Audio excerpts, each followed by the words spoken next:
네, 오늘 제가 여러분에게 전해드릴 말씀 제목은 진정한 회심의 세 가지 특징이라는 이런 제목을 가지고 구약에서 찾은 복음 두 번째 말씀을 여러분들과 나누고자 합니다. 자, 여러분들 다 구원받은 분이 맞습니까?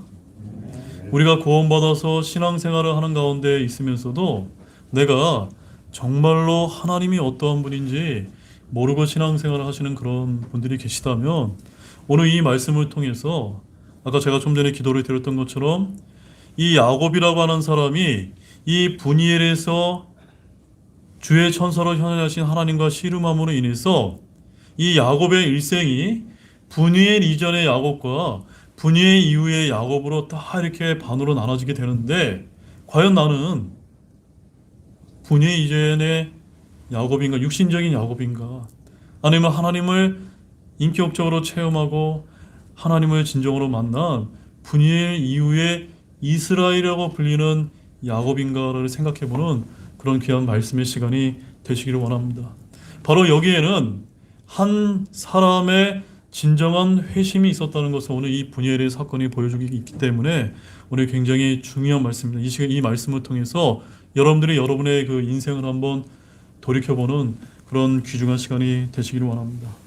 오늘 본문이 다루게 된 사건은 가장 극적인 이야기는 아니더라 하더라도 굉장히 위대한 이야기에 속한다고 여러분에게 말씀을 드리고 싶습니다. 아무튼 제목에서 드는 느낌처럼 한 사람의 고독 내지 외로움이 이제 연상이 되고 있습니다. 그래서 오늘 내용의 핵심도 어떤 사건을 맞이하여 야곱이라는 한 사람이 마침내 분일해서 혼자 남게 된 이야기를 다루게 될 것입니다. 제가 뭐라고 말씀드렸습니까?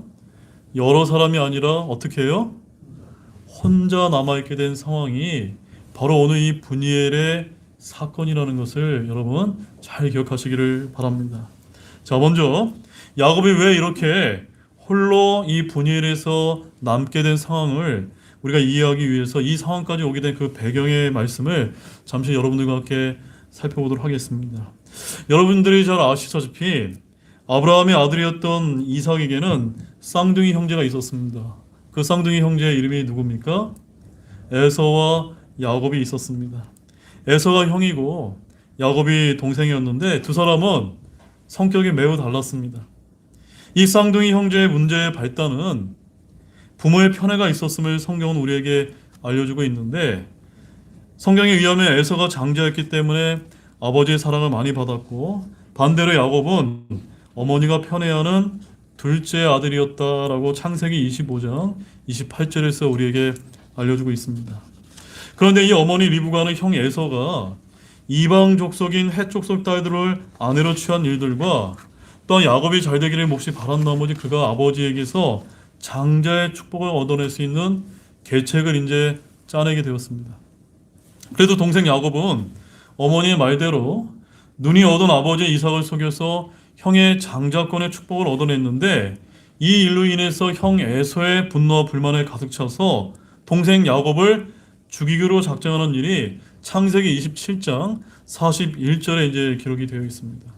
결국 어머니 리브가가 이 사실을 알아채고 자신이 너무나 편애하던 둘째 아들 야곱에게 도망가도록 이제 남편을 설득하게 되었고 이에 이삭은 야곱을 불러서 고향을 떠나서 외삼촌 라반에게 가도록 해서 이제 야곱은 가족들을 떠나서 어떤 신분이 되게 된 겁니까? 홀로 떠나게 되는 그런 외로운 이제 신세가 되었다라고 창세기 28장 전반에 기록이 되어 있는 것입니다. 자, 아마도 여기까지 이야기는 여러분들이 이제 어렸을 때부터 이제 성경 말씀을 배워오신 분들은 너무나 이제 잘 알고 있는 그 야곱의 이야기입니다. 자, 이후에 야곱이 이제 어떻게 되었습니까? 외삼촌 라반의 집에서 열심히 일을 함으로 인해서 그의 두 딸을 이제 아내로 이제 맞이하게 됐는데 여러분 이 야곱이 사랑했던 여자가 누군지 아십니까? 라반의 그 둘째 딸 라헬이었습니다. 그래서 성경에 의하면 이 라헬이 너무나 용모가 아름다워서 야곱의 마음에 너무나 이제 그 들게 되었다라는 이제 말씀을 우리가 알 수가 있고 그녀를 너무나 사랑하게 되었다는 말씀을 우리가 알 수가 있습니다. 그런데 자신의 형 에서를 속여서 장자권의 축복을 빼앗았던 이 야곱이 외삼촌 라반의 집에 가서 이 야곱이 너무나 일을 잘하다 보니까 삼촌이 그를 떠나보내기가 싫어서 둘째 딸 라헬을 주겠다고 약속을 해놓고 첫째 딸 레아를 이제 주었던 것입니다. 그래서 속임을 당하고 14년을 봉사해서 둘째 딸 라헬을 이제 맞이하게 되는 그런 말씀들이 이제 창세기 29장에 이제 기록이 되어 있습니다.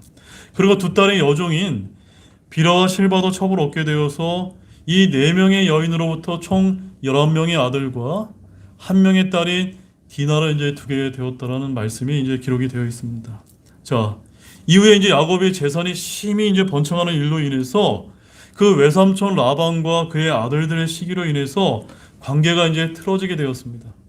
결국 이제 창세기 31장 13절 말씀에 의하면 이 하나님의 명령에 따라 이제 처자식을 거느리고 더 이상 외삼촌 라반의 집에는 머물 수 없게 됐다는 것을 이제 야곱이 깨닫고 나서 자신의 엄청난 재산과 자신의 식소들을 데리고 라반을 떠나서 자기 고향으로 되돌아가기로 결단하는 이제 말씀이 창세기 31장 17절과 18절 말씀에 기록이 되어 있습니다. 자, 바로 이 시점에서 오늘 이제 본문인 창세기 32장이 시작된다는 것을 아시기 바랍니다. 야곱은 외삼촌 라반을 떠나서 처자식과 소유물을 다 거느리고 고향 땅으로 들어가기 직전인데 그러나 한 가지 해결하지 못한 어려움이 이제 기다리고 있었습니다. 자, 그 어려움이 무엇일까요, 여러분? 그것은 다름이 아니라 자신을 죽이려고 기다리고 있는 형 에서가 지금 야곱이 오기만을 너무너무나 기다리고 있었다는 점입니다. 그래서 야곱의 입장에서는 어떻게 해서든 형 에서의 마음을 누그러뜨리기 위해서 처자식을 데리고 고향으로 가고 싶었지만 형이 품고 있을 감정을 상상하며 두려움에 이제 떨 수밖에 없었습니다. 또한 처자식도 걱정이 되고 자신이 모았던 이 재산도 다 잃어버릴까 크게 염려가 되었습니다. 그러다가 야곱은 여전히 계책과 묘연을 짜내서 형 에서의 마음을 누그러뜨리기 위해서 먼저 자신의 종들을 먼저 형에게 보냈고 이제 그 말씀이 창세기 32장 3절에 이제 기록이 되어 있습니다. 자, 이제 야곱은 과연 어떻게 형의 마음을 누그러뜨릴 수 있었을까요? 야곱은 안전을 위해서 자신이 가진 소유와 사람들을 여러 대로 나누어 먼저 야복강을 건너게 합니다. 잠시 두 아내와 자식들, 두 여종 무리와 함께 반을 보내다가 그들을 앞서 보낸 다음에 그런 다음에 이 야곱은 다시 야복강으로 돌아와서 이제 혼자 남게 되었던 것이 오늘의 이 브니엘의 사건이라는 사실입니다. 자, 그런데 바로 이때 우리가 살펴볼 특별한 사건이 이 브니엘이라는 곳에서 벌어지게 된다는 사실을 주목하시기 바랍니다. 야곱은 이제 무슨 일이 일어날지 굉장히 궁금해했습니다. 비록 그는 재산이 많아서 부유했지만 다음날 형 에서를 만나게 되었을 때 어찌할지를 몰라서 쩔쩔매고 있었습니다. 더욱이 에서가 무장한 남자 400명을 거느리고 야곱이 있는 쪽으로 오고 있다는 소식을 종들로부터 듣고 그는 굉장히 두려워 떨고 있었는데 그 말씀을 먼저 보도록 하겠습니다. 우리 본문 6절과 7절 말씀입니다. 본문 6절과 7절 우리 다 같이 한번 읽어보도록 하겠습니다.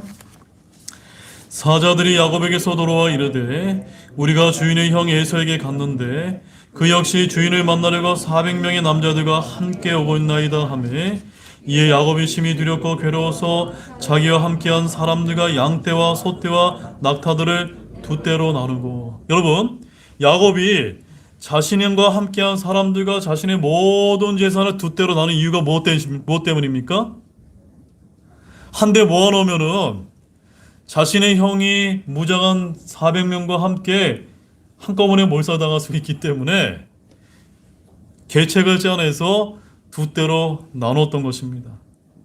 당시 야곱은 자신의 재산을 모두 빼앗기고 자신은 물론 처자식까지 살해될 것이라는 두려움에 불안에 떨고 있었다는 것을 한번 여러분 상상해 보시기 바랍니다.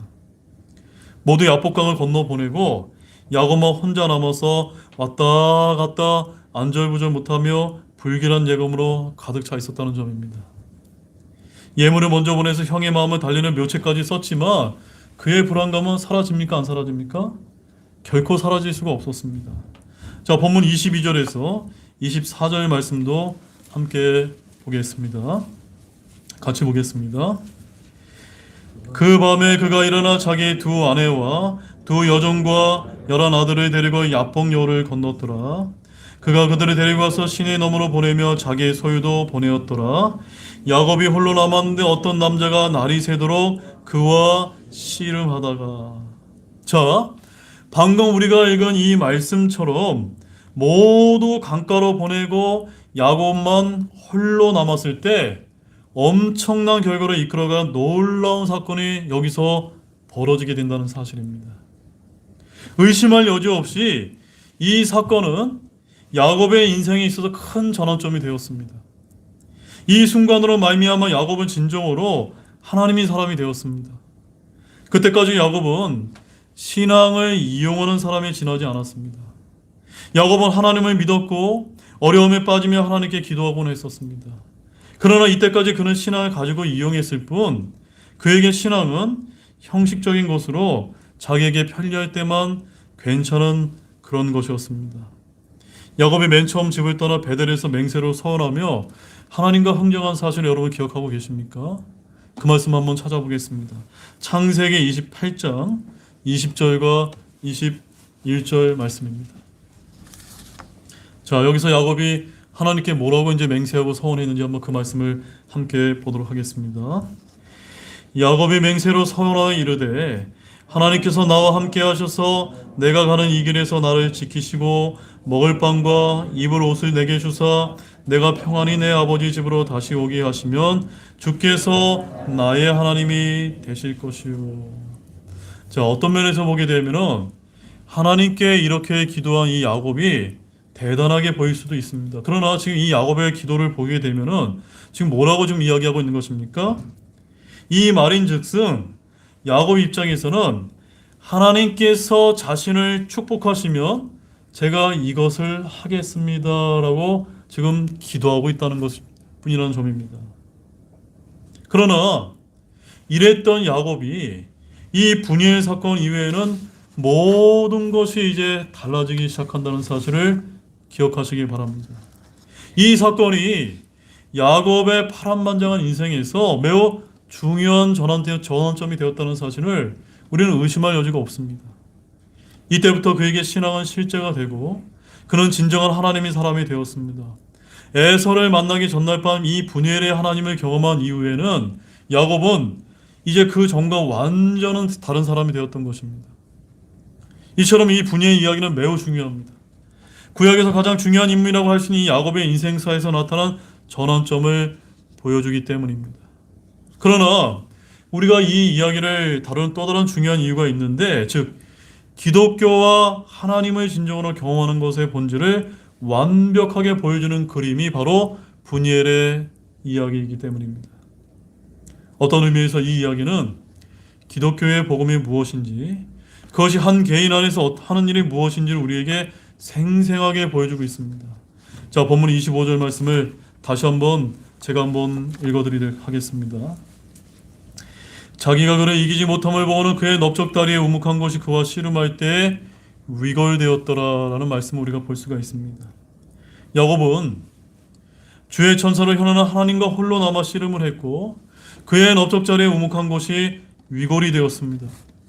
이제 위골이 되었기 때문에 강을 건너서 형을 만나게 되면은 이제 어떤 신세가 된 겁니까? 어디 이제 도망갈 수도 없는 그런 안타까운 이제 신세가 되었던 것입니다.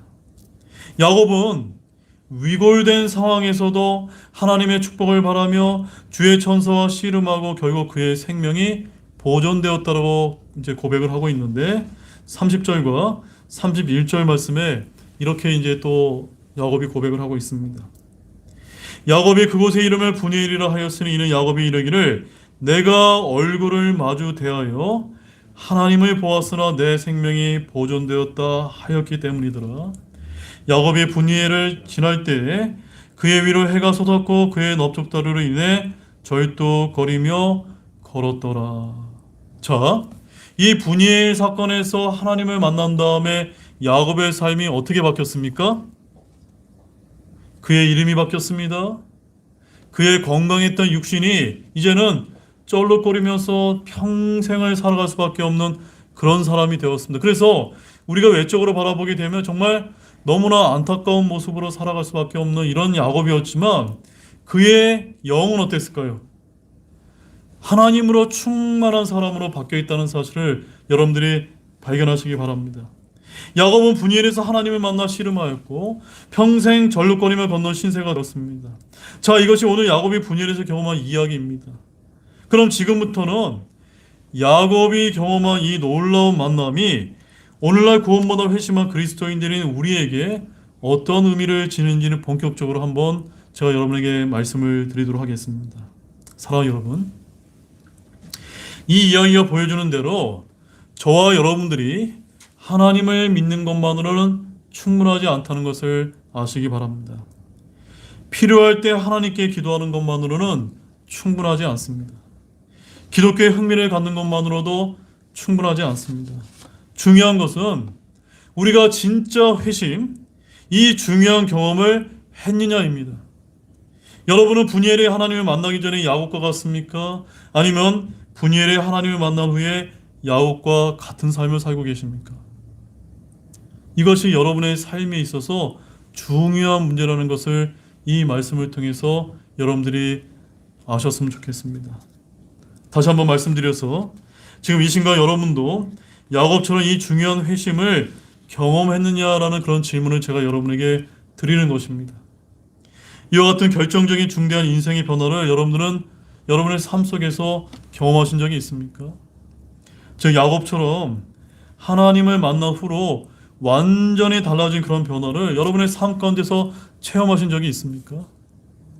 다시 한번 말씀드리지만 이 이야기는 하나님을 실제로 만난 성경의 고전의 이야기 중 하나입니다. 우리가 성경의 다른 곳을 찾아보시게 되면 이런 비슷한 이야기들이 얼마나 많이 나오는지 모릅니다.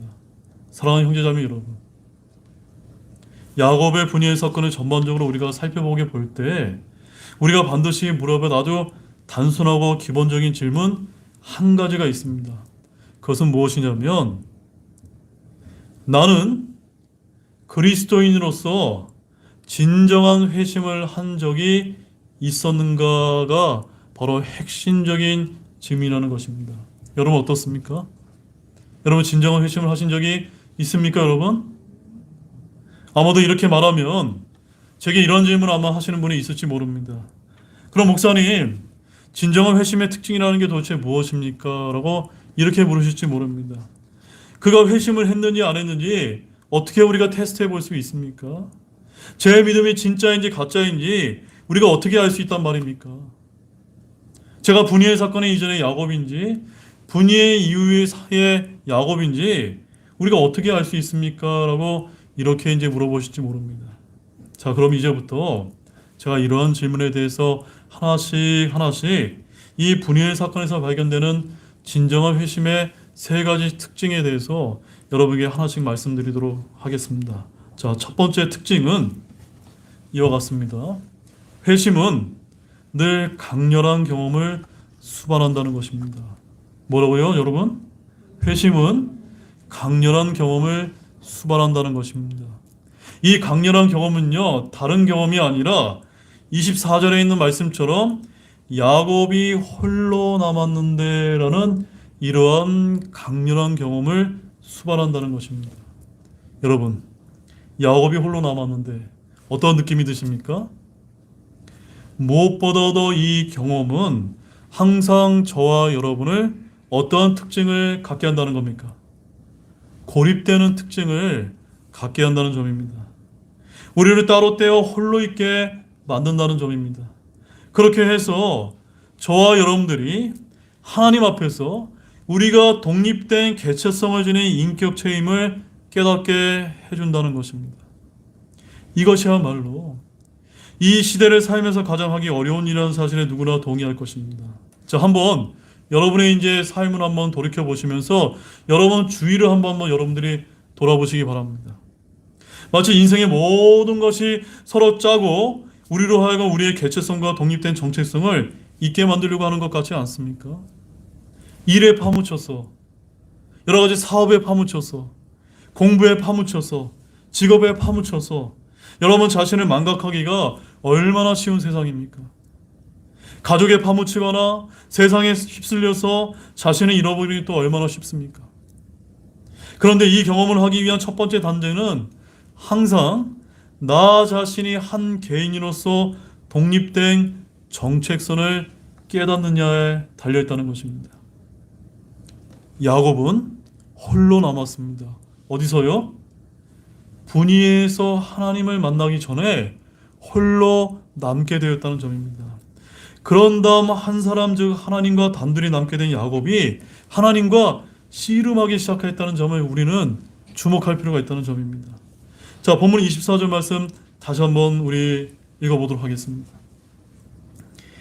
야곱이 홀로 남았는데 어떤 남자가 날이 새도록 그와 씨름하다가, 이 말씀에는 우리의 전 인생에서 가장 중요한 인생을 요약해서 우리에게 보여주고 있는 것입니다.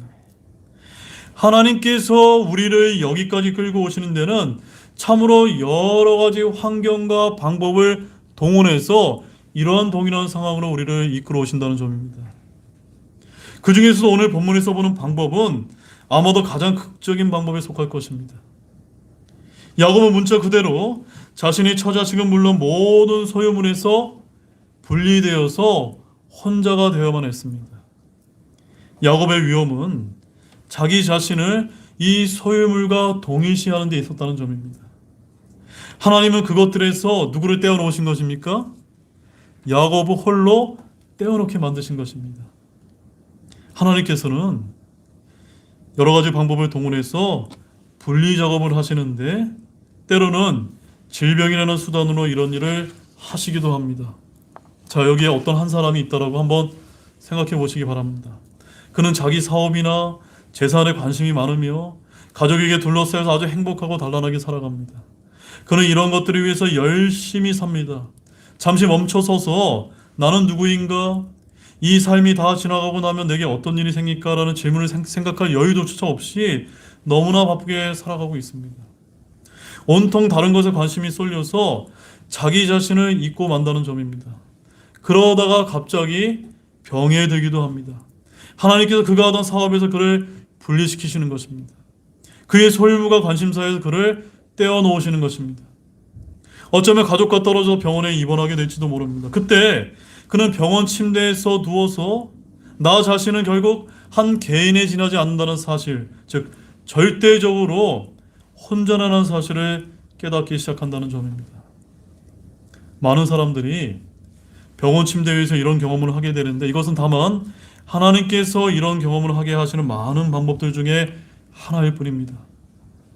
여러분, 하나님께서는 때로 우리 삶에 찾아오셔서 실망감을 안겨주시기도 합니다.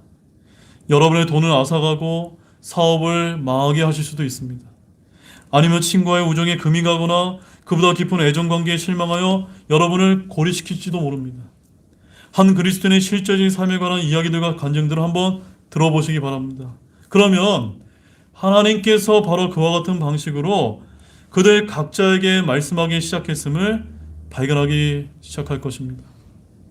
이렇게 하나님께서는 사람들을 고립시켜야만 했습니다. 자기 자신은 물론 자기 혼까지 잃은 채 빠져있는 것들에 그들을 분리시켜야만 했습니다. 그들은 그렇게 고립된 후에야 비로소 자신은 혼자라는 사실, 개인이라는 사실, 홀로 내 문제를 직면하는 대한 사실을 직시하게 되어 있다는 점입니다. 사랑하는 여러분, 저는 무엇보다도 이 설교가 우리 모두가 하나님 앞에서 한 개인이라는 사실을 깨닫게 해 주는 것이라고 믿고 있습니다. 이런 이유 때문에 강단에서 사실은 사회나 경제나 정치나 국제 문제를 이야기하는 것보다 어떠한 의미에서 복음을 설교하는 것이 너무나 중요한 문제라고 저는 그렇게 믿고 있는 것입니다. 그렇게 복음은 우리가 한 개인이며 혼자라는 사실임을 일깨워 주는 것을 잊지 마시기 바랍니다.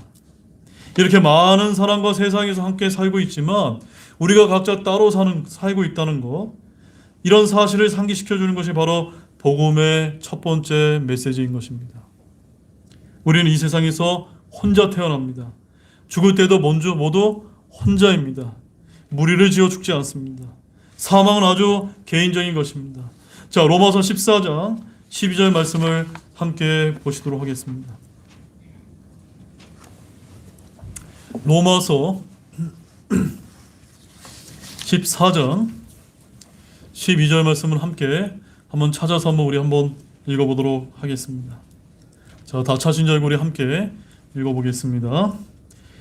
그러므로 이처럼 우리 각 사람이 자신에 관하여 하나님께 회개보고를 하리라. 저와 여러분들이 죽어서 하나님 앞에 서게 되면은 그리스도 앞에 회개보고를 해야 되는데, 그 회개보고를 하는 대상이 누군지 아십니까? 영어 킹제임스 성경에 보면은 himself라고 되어 있습니다. himself. 이게 무슨 뜻입니까? 여러분 개인 혼자 각자가 하나님을 1대1로 만나서 여러분의 삶을 보고해야 된다는 그런 말씀입니다. 고린도후서 5장 10절 말씀도 함께 보시도록 하겠습니다. 고린도후서 5장 10절 말씀입니다. 고린도후서 5장 10절 말씀에 또 뭐라고 또 하나님께서 말씀하신지 같이 읽어보도록 하겠습니다. 함께 읽겠습니다. 이는 우리가 반드시 다 그리스도의 심판석 앞에 나타날 것이기 때문이라. 이로써 각 사람이 좋은 것이든 나쁜 것이든 자기가 행한 것에 따라 자기 몸 안에 이루어진 것들을 받으리라. 다 이해가 되셨습니까, 여러분? 이제 복음이 알려주는 두 번째 메시지는 바로 이것인 것입니다. 저와 여러분들이 하나님 앞에서, 바로 예수 그리스도 앞에서 한 개인이라는 것, 즉 하나님이 우리 각자에게 개인적으로 책임을 물으신다는 것입니다. 우리는 모두 때를 지어 한꺼번에 그리스도의 심판석 앞에 서는 것이 결코 아닙니다. 모두 각자가 홀로 심판을 받습니다. 성경은 여러분과 제가 행한 모든 것, 심지어 무슨 쓸데없는 말까지 적힌 개인의 기록이 다 그곳에 기록이 되어 있다고 우리에게 알려주고 있는 것입니다. 한 말씀 더 보겠습니다. 마태복음 12장 36절 말씀입니다.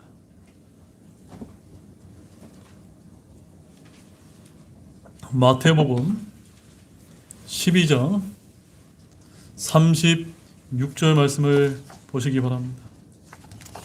자, 거기에 어떤 말씀이 기록되는지 우리 또 함께 읽어보도록 하겠습니다. 그러나 내가 너희에게 이르노니 사람들이 무슨 쓸데없는 말을 하든지 심판날에 그것에 대하여 회개보고를 하리라. 우리가 죽어서 그리스도 앞에 서게 되면은 우리가 무엇에 대해서 회개보고하게 됩니까? 여러분들이 구원받고 난 이후에 한 쓸데없는 말, 영어로는 every idle word라고 되어 있습니다. 이 idle은 무의미한, 이유 없는, 딱히 이렇다 할 목적이 없이 그냥 우리가 내뱉은 이런 모든 말까지 하나님 앞에 너가 왜 그렇게 얘기했는지를 회개보고하게 되는 심판을 받게 될 것이다 라는 말씀인 것입니다. 사랑하는 여러분, 하나님께서는 저와 여러분들이 말하고 행한 모든 것을 알고 계신 분이심을 믿으시기 바랍니다. 우리는 그 점에 있어서 각자가 홀로 1대1로 하나님께 책임을 져야 되는 사람인 것입니다. 그래서 오늘 본문 24절 말씀에서는 뭐라고 이야기하는 것입니까? 야곱은 홀로 남았는데 라고 말씀하고 있는 것입니다. 여러분이 이렇게 야곱처럼 고립된 상황에서 자기 자신을 바라보신 적이 있습니까? 자신이 이 세상과 삶에서 하나님 앞에 선 개인이라는 사실을 깨달으신 적이 있습니까? 여러분, 간절히 부탁을 드립니다. 제발 많은 사람들로부터 떨어져 나오시기 바랍니다. 따로 떨어져 나와서 지금 이 시가 복음의 말씀을 듣고 홀로 서서 여러분에게는 언젠가 하나님 앞에 서서 각자가 회개보고할 개인적인 책임이 있다는 사실을 분명하게 깨달으시기 바랍니다. 다시 한번 강조드리지만 복음의 첫 번째 특징은 항상 지극히 개인적인 것이라는 사실을 아시기 바랍니다. 복음은 각자 이 땅에서 살아간 자신의 인생에만 책임이 있다는 사실, 그 밖에 다른 어떤 사람의 인생에는 책임이 없다는 사실을 일깨워주는 것입니다. 무슨 말씀이냐면 내가 하나님께 회개해보고 하는 것은 내가 내 인생을 어떻게 살은 것에 대해서 내가 회개해보고 하는 것이지, 내 옆에 있는 내 남편, 내 아내, 내 자녀의 일까지 내가 책임지는 것은 아니라는 사실입니다. 따라서 우리는 오늘 여기 있다가 내일이면 없어질 것이며, 구원받은 신자는 그리스도의 심판석 앞에, 구원받지 못한 불신자들은 큰 희망자 심판석 앞에 각자 하나님 앞에서 홀로 서 있게 된다는 사실을 깨닫게 해주는 것입니다. 이제 지극히 두 번째로 중요한 이 두 번째 특징을 말씀을 드리도록 하겠습니다. 회심은 항상 하나님과 어떤 관계를 맺도록 인도해 줍니까? 인격적인 관계를 맺도록 인도해 준다는 사실입니다. 지극히 중요한 이 경험의 본질이 무엇인지 아십니까? 바로 한 개인이 하나님과 인격적으로 만나게 된다는 점입니다. 여러분, 기독교를 단순히 도덕과 행실의 문제로 여기지 마시기 바랍니다. 단순히 사회를 위해 행할 수 있는 것에 대한 어떤 윤리적인 메시지가 아닌 것입니다. 무엇보다도 기독교는 한 인간이 하나님을 인격적으로 만나는 문제와 관련이 있다는 점입니다. 그래서 오늘날 이 세상이 가게 되면 사회복음을 전하고 있고 예수님이 사회주의자다라는 이런 얘기를 하면서 잘못된 메시지를 전하는 사람들이 있는데, 또한 여러분들은 이렇게 윤리적으로 살아야만 됩니다라는 메시지를 전하는 것이 있는데, 성경에서 전해지는 본질적인 복음의 메시지는 그런 것이 아니라는 것입니다. 분일에서 이 일을 경험하기 전에 야곱은 아주 달랐습니다. 많은 사람들은 야곱전으로 하나님을 자신이 필요할 때 축복을 주는 일종의 심정도로 생각을 했습니다. 아니면 힘과 능력이 필요할 때 찾아가 그것을 달라고 요구할 수 있는 하늘의 어딘가에 있는 위대한 능력 정도로 생각을 했었습니다. 그리고 필요한 것을 얻은 후에는 하나님을 새까맣게 잊어버렸던 것입니다. 근데 야곱은 하나님과 대면한 이 극적인 밤에 이 모든 것이 완전히 바뀌게 되었다는 사실을 아시기 바랍니다. 모든 구원받은 사람이 경험하는 진정한 회심의 본질도 이와 마찬가지인 것입니다. 우리는 이것을 뭐라고 부르는지 아십니까? 하나님을 인격적으로 만나는 것이라고 부르는 것입니다. 오늘날 기독교계에 가는 문제 중에 하나는 교회가 너무나 오랫동안 사회복음에 관심을 쏟아왔다는 점입니다. 기독교를 단순히 윤리의 문제, 사람을 정신적으로 고양시키고 소생시키는 것, 추상적인 신학의 문제로 보았다는 점입니다. 그러나 이제 우리는 하나님과 인간의 인격적인 만남, 즉 관계를 맺는 것이 기독교의 참된 본질이라는 사실을 깨달으시기 바랍니다. 우리는 이를 결정적인 만남이라고 부를 수 있습니다. 분해의 사건을 경험하기 전에는 야곱도 저 멀리 떨어져 있는 비인격적인 하나님을 믿었습니다. 그러나 분이엘에서 하나님을 인격적으로 만났습니다. 아니, 하나님께서 야곱을 찾아오셨습니다. 야곱이 홀로 남았더니 그 사람이 야곱과 이야기하고 야곱과 씨름을 했었습니다. 야곱은 그분이 누군지 알았습니다. 자, 본문 28절과 29절 말씀 한번 보시기 바랍니다. 이제 야곱이 어떻게 바뀌었는지 한번 보도록 하겠습니다. 본문 28절, 29절을 함께 읽어보겠습니다. 그가 이르되 내 이름이 다시는 야곱이라 불리지 아니하고 이스라엘에 불리리니 이는 내가 통치자로서 하나님과 힘을 겨루며 사람들과 힘을 겨루어 이겼기 때문이라 하니라. 야곱이 그에게 물어 이르되 원하건대 당신의 이름을 말해 주소서 하며 그가 이르되 내가 어찌하여 내 이름을 묻느냐 하고 그가 거기서 야곱을 축복함으로. 이 분인에서 하나님을 만난 다음에 야곱의 바뀐 첫 번째가 무엇입니까? 그의 이름이 육신적인 야곱에서 정말 하나님을 섬기는 이스라엘로 바뀌게 되었다는 점입니다. 그 다음 본문 30절 말씀도 또 이어서 보도록 하겠습니다. 야곱이 그곳의 이름을 분이엘이라 하였으니 이는 야곱이 이르기를 내가 얼굴을 마주대하여 하나님을 보았으나 내 생명이 보존되었다 하였기 때문이더라. 이게 뭘 뜻하는 걸까요, 여러분? 지금 야곱이 이스라엘로 바뀌면서 하나님을 인격적으로 만났다는 이 표현을 내가 얼굴을 마주대어 하나님을 보았으나 내 생명이 보존되었다라고 고백하는 것입니다. 이제 그는 진짜로 하나님을 만났던 것입니다. 사랑하는 사랑하는 여러분, 여러분에게도 하나님이 진짜이십니까? 이처럼 인격적인 분이십니까? 하나님이 실제 하시는 분이십니까? 살아계신 하나님이십니까? 다시 말씀드리지만 이 경험의 두 번째 특징은 항상 우리를 즉각적으로 하나님과 직접 만나게 해주는 인격적인 관계를 맺게 해준다는 것입니다. 이제 마지막으로 이 분해의 사건의 세 번째 특징을 말씀을 드리면, 이 경험을 한 사람은 항상 그것을 인생 전체에서 어떻게 여긴다는 겁니까? 가장 중요한 것으로 인식한다는 점입니다. 여러분, 이러한 동일한 체험이 있으십니까? 하나님을 인격적으로 체험한 다음에 여러분이 전에 가지고 있었던 모든 가치관과 여러분의 모든 생각들보다 하나님이 가장 중요하다는 사실을 느꼈던 적이 여러분들이 있으시냐고 제가 여러분께 묻는 것입니다. 자, 오늘 본문에서 홀로 남아 있었던 야곱을 한번 보시기 바랍니다. 그는 무슨 일이 일어날지 자기 소유물에 닥칠 위험과 형 에서를 생각하면서 두려움에 떨고 있지 않았습니까? 그러나 이 분이엘 사건이 시작되고 하나님과 씨름을 하고 하나님을 만난 다음에는 어떻게 바뀌었습니까? 이제 자신의 가족과 자신의 재산과 자신을 치러온 이 형 에서에 대해서는 새까맣게 잊어버렸다는 것입니다. 자신의 가축과 소떼와 양떼와 그 많은 재산과 심지어 처자식들도 다 잊어버렸습니다. 이 놀라운 경험, 그에게 주신 이 축복의 가능성 말고는 모두 다 잊어버렸다는 것입니다.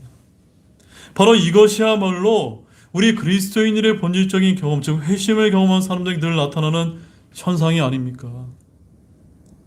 야곱은 이 축복을 받기 위해 주님과 씨름했습니다. 그는 그 축복을 간청하며 이렇게 말했는데, 보면 26절 말씀 함께 보도록 하겠습니다. 거기 보면 하반절에 이렇게 이제 야곱이 하나님께 이제 묻고 있습니다. 당신이 나를 축복하지 아니하면 내가 당신을 가게 하지 아니하겠나이다. 여러분, 여러분의 삶 가운데 야곱처럼 하나님께 이렇게 간구한 적이 있습니까? 하나님이 아니시면, 하나님이 저를 만나주지 않으시면 안 됩니다라고 얼마나 여러분이 절박하게 한번 매달려 보신 적이 있냐는 그런 말씀입니다. 날은 밝아오고 형 에서는 언제 죽이러 올지 모르는 그런 상황이었지만 이제는 그게 무슨 소용이 있습니까? 나는 절대 당신을 가게 하지 않을 것입니다. 이것이 다른 무엇보다 중요합니다. 모든 것을 내가 다 잃어버린다 하더라도 나는 하나님을 만나고 하나님의 축복을 받고야 말겠습니다 라고 한 이 결단이 바로 이 26절의 메시지인 것입니다. 이 말은 지극히 중요한 일을 경험할 때면 늘 그리스도인들에게서 터져 나오게 되어 있는 말입니다. 참된 그리스도인이란 어떤 사람인지 아십니까, 여러분? 바로 하나님께서 내 인생에서 가장 중요한 사실을 깨달은 사람입니다. 그리스도인은 자기에게 혼이 있다는 것과 그 혼을 잃어버렸다는 사실을 깨달은 사람인 것입니다. 자신이 하나님 앞에서 죄인이라는 사실을 깨달은 사람입니다. 자기 혼의 운명이 가장 중요하다는 것을 깨달은 사람입니다. 이 모든 사실 때문에 이제 무엇보다 가장 중요한 것을 알게 되었다는 사실입니다. 그래서 이런 사람들, 이런 깨달음을 가진 사람은 이렇게 이제 고백을 하게 되어 있습니다. 나는 구원받아야 된다. 나는 용서받아야 된다. 나는 새 생명을 받아야 된다. 나는 하나님과 화목해야 된다. 이런 그를 도와줄 사람이 있을까요? 네, 있습니다. 그는 그리스도께 돌아서서 이렇게 말합니다. 저는 당신을 절대로 가게 하지 않겠습니다. 저는 이 영원한 생명의 축복을 반드시 갖고 말겠습니다. 그는 이것을 간청합니다. 달라고 부르짖습니다. 이제 이것이 그의 인생에서 가장 큰 관심사가 되었던 것입니다. 이제 결론의 말씀을 드리도록 하겠습니다. 분해의 사건 이후 야곱은 이전과 같은 삶을 살 수가 없었습니다. 그는 이제 다리를 절었습니다. 몸에 흔적을 갖게 되었고 이름도 야곱에서 이스라엘로 바뀌었습니다. 이제 이 시점부터 성경을 한번 여러분들이 집에 가서 한번 읽어보시기 바랍니다. 야곱이 전과 전혀 다르게 행동하고 있다는 사실 여러분들이 쉽게 발견하게 될 것입니다. 이제 옛 야곱은 사라지게 된 것입니다. 어떤 의미에서 그는 절름발이의 신세로 살아갈 수밖에 없었지만 이제는 옛 야곱이 아니라 새 사람으로서 전혀 다른 삶을 살게 되었던 것입니다. 여러분, 이처럼 진정한 회심에는 항상 영원한 변화가 따른다는 사실을 믿으시기 바랍니다. 그리스도 안에서 하나님을 알게 된 사람, 하나님을 진짜로 만나게 된 사람은 성경에서 뭐라고 부르는지 아십니까? 따라해 보시기 바랍니다. 새 사람, 새 사람을 부르는 것입니다. 여러분은 새 사람이 되셨습니까? 옛날에 그가 사라지고 세상도 그가 달라진 것을 압니다. 비록 여생을 절름발이로 살게 되지만 누구든지 야곱을 보면 그가 이전의 야곱이 아니라는 사실을 금방 알아보게 되어 있다는 점입니다. 자, 마지막 말씀으로 갈라디아서 2장 20절 말씀을 함께 읽어보도록 하겠습니다. 갈라디아서 2장 20절 말씀입니다. 우리 한 목소리를 같이 읽어보도록 하겠습니다. 내가 그리스도와 함께 십자가에 못 박혀 있으나 그럼에도 불구하고 사노라. 그러나 내가 아니요 그리스도께서 내 안에 사시니라. 나는 지금 내가 육체 안에 사는 삶을 나를 사랑하사 나를 위해 자신을 주신 하나님의 아들의 믿음으로 사노라. 여러분, 하나님의 아들의 믿음으로 살고 계십니까? 이런 하나님을 만나셨습니까? 이런 예수님을 만나셨습니까? 그렇다면 여러분은 십자가에 못 박혀 죽은 자라는 사실을 깨닫고 이제 옛사람은 죽은 것이고 새 사람만 남아있다는 것을 믿으시기 바랍니다. 분의 이전의 야곱이 아니라 분의 이후의 야곱이 되었다는 것입니다. 이렇게 진정으로 회심을 경험한 사람은 누구나 자신이 이전과 다른 사람이 되었다는 사실을 금방 깨닫는다는 것입니다. 그의 옛사람은 그리스도와 함께 십자가에 못 박혔습니다. 그리스도 안에서 하나님을 만난 사람은 이제 더 이상 이전의 그가 아닌 것입니다. 그는 새 사람입니다. 그에게는 옛것이 지나가고 모든 것이 새 것이 되었습니다. 사랑하는 여러분, 마지막 질문을 드리고 마치도록 하겠습니다. 여러분은 이 분이엘의 회심과 같은 일을 경험하신 적이 있습니까? 혼자 고립이 되어서 거룩하신 하나님 앞에서 책임 있는 존재로서 여러분 자신을 발견하신 적이 혹시 있으십니까? 여러분은 진정으로 하나님을 인격적으로 만나셨습니까? 우리 다 같이 일어나시겠습니다.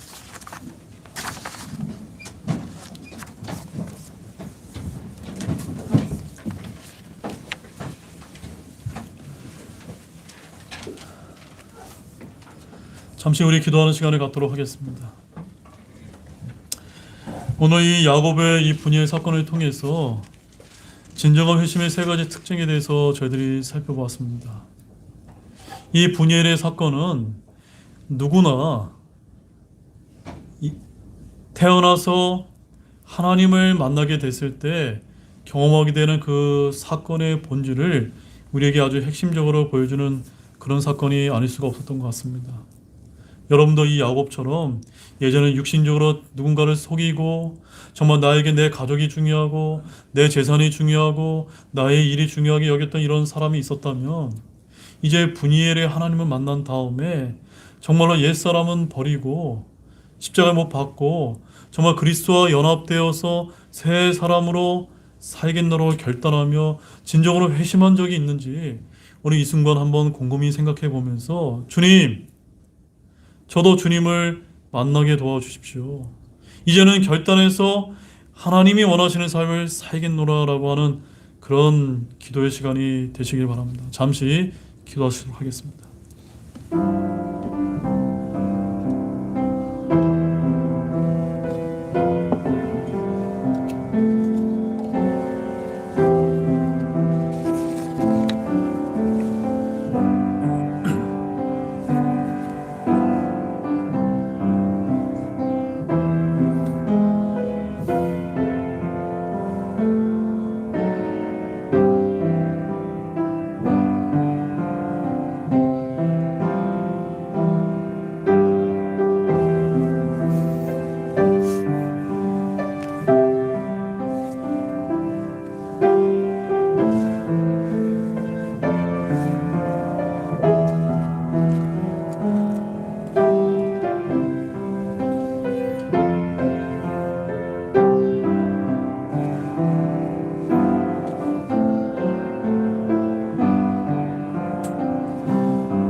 우리 다 같이 초전 찬송 244장 온유한 주님의 음성을 함께 찬양하시도록 하겠습니다.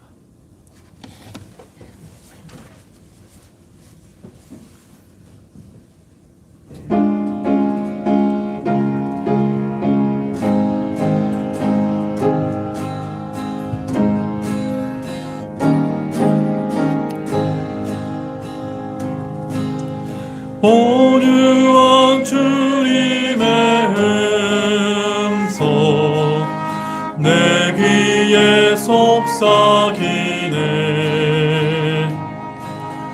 내 마음 문을 두드리니 왜 주님을 피하느냐. 피하지 말라. 피하지 말라. 우리가 곁길 높이 해도 맘속에 오시리. 심판날 당할 때 주님을 너 맞을 준비해. 맘속에 주님을 영접하라. 주 영접하라. 사랑의 주 예수 주님 이 땅에 내려오사